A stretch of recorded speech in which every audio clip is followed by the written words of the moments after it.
Sifat kerendahan hati sangat sulit dijumpai di tengah-tengah kehidupan kita dewasa ini. Mengapa demikian?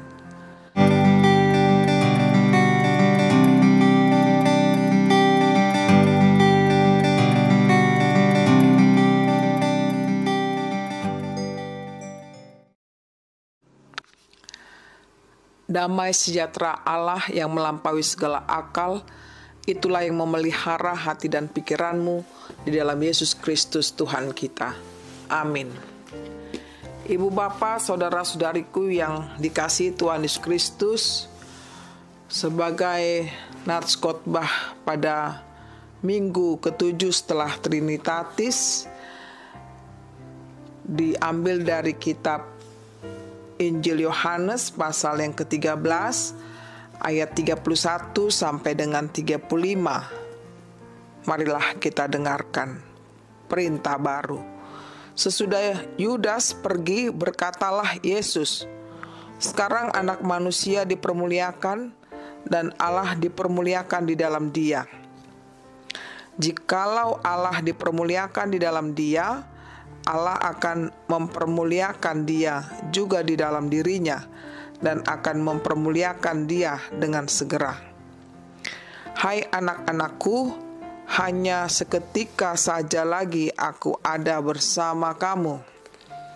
Kamu akan mencari aku, dan seperti yang telah kukatakan kepada orang-orang Yahudi, ke tempat aku pergi, tidak mungkin kamu datang.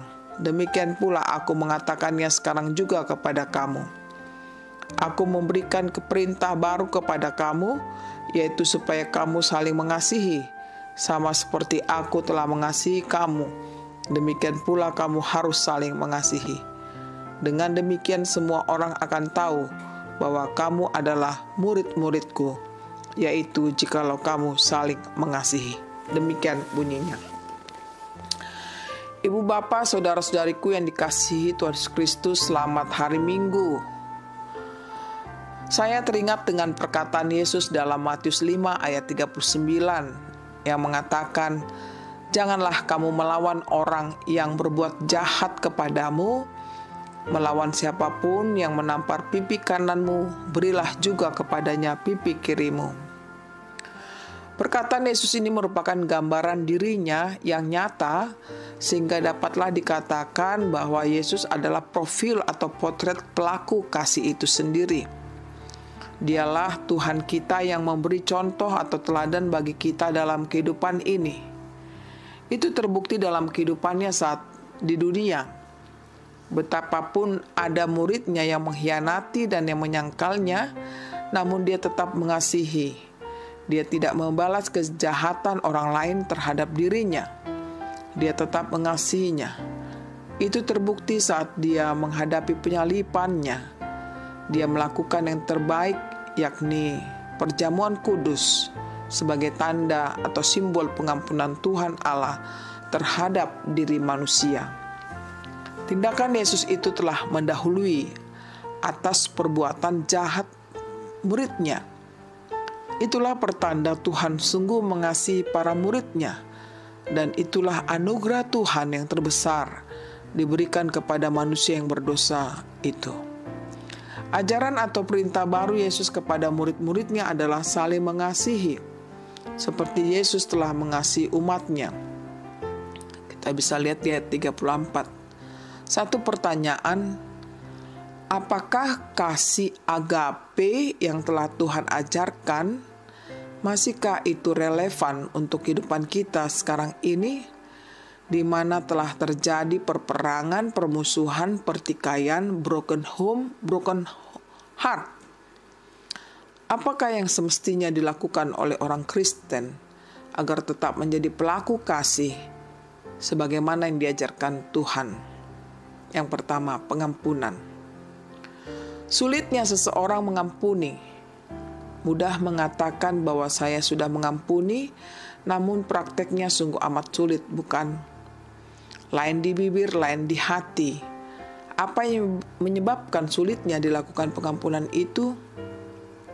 Karena luka batin ternyata sangat sulit diobati, membutuhkan proses yang lama, panjang, bahkan tidak bisa ditentukan oleh pikiran atau kekuatan manusia semata. Bahkan itu kontradiktif dengan ajaran Kristus, karena Dia mengajarkan bahwa pengampunan itu bisa terjadi bila kita melakukannya tanpa syarat, tidak menaruh kebencian. Sebagaimana jawab Yesus terhadap pertanyaan seorang muridnya tentang sampai berapa kali ia mesti memaafkan saudaranya yang berbuat salah, katanya sampai 70 kali 7 kali. Kita bisa lihat di Matius 18 ayat 22. Jawaban Yesus inilah yang juga diberikan kepada kita di masa kini, bila kita sedang menghadapi pergumulan berat terhadap sesama kita. Masihkah kita ingat sebuah patung rekonsiliasi di gereja Santo Mikael, Hamburg, Jerman, yang menggambarkan malaikat agung menaklukkan iblis? Doa dari Paus Leo ke-13 dikatakan dalam doanya, "Belalah kami dalam peperangan, jadilah pelindung kami dalam melawan segala kejahatan dan jebakan setan," dan seterusnya. Yang kedua, rendah hatilah.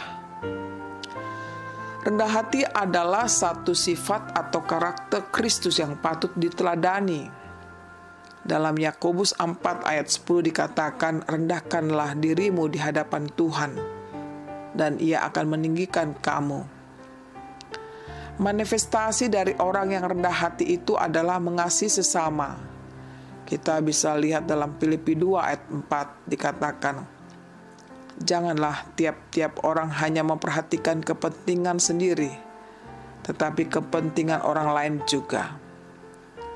Sifat kerendahan hati sangat sulit dijumpai di tengah-tengah kehidupan kita dewasa ini. Mengapa demikian? Kemungkinan adalah roh individualisme sudah menguasai hati, jiwa, dan raga manusia itu. Tidak peduli apa yang terjadi pada diri sesamanya yang sudah tersakiti. Ini mudah terlihat dalam suatu kompetisi di lapangan pelayanan atau pekerjaan di mana-mana. Untuk menaikkan reputasinya, dilakukan segala cara, yaitu membuli orang lain, memprovokator orang lain, menggosipi orang lain, bahkan menghalalkan segala cara untuk menarik simpatik orang lain terhadap dirinya. Saudara-saudariku yang dikasihi Tuhan, sebagaimana topik minggu ini berseru kepada kita, yakni kasih sebagai perintah baru, artinya praktek tentang kasih sangat dibutuhkan setiap saat, dan suatu hal yang fresh selalu hadir di tengah-tengah kehidupan. Baiklah kita hadir membawa pengampunan bagi siapa saja tanpa terkecuali, dan tetaplah kita rendah hati sebagai manifestasi atau perwujudan hidup orang-orang yang memiliki spiritual tinggi. Selamat melakukan kasih itu. Tuhanlah memberkati kita semuanya. Amin. Marilah kita berdoa. Terima kasih Tuhan buat firman-Mu yang mengingatkan kami semua agar hidup kami di dalam kasih-Mu, dan kami bisa memancarkan itu di tengah-tengah kehidupan kami sehari-hari. Tuhan, jauhkanlah daripada kami sifat yang dendam, berbuat jahat terhadap sesama kami, tetapi biarlah Roh-Mu mengajari kami untuk melakukan kasih yang Kau ajarkan kepada kami melalui pengampunan terhadap sesama kami, dan memiliki karakter yang rendah hati dari kehidupan kami tercermin, ya Tuhan. Kiranya Engkaulah yang berkenan memberikan itu kepada kami, agar kami mampu untuk melaksanakannya. Terpujilah nama-Mu dalam Yesus Tuhan kami. Amin.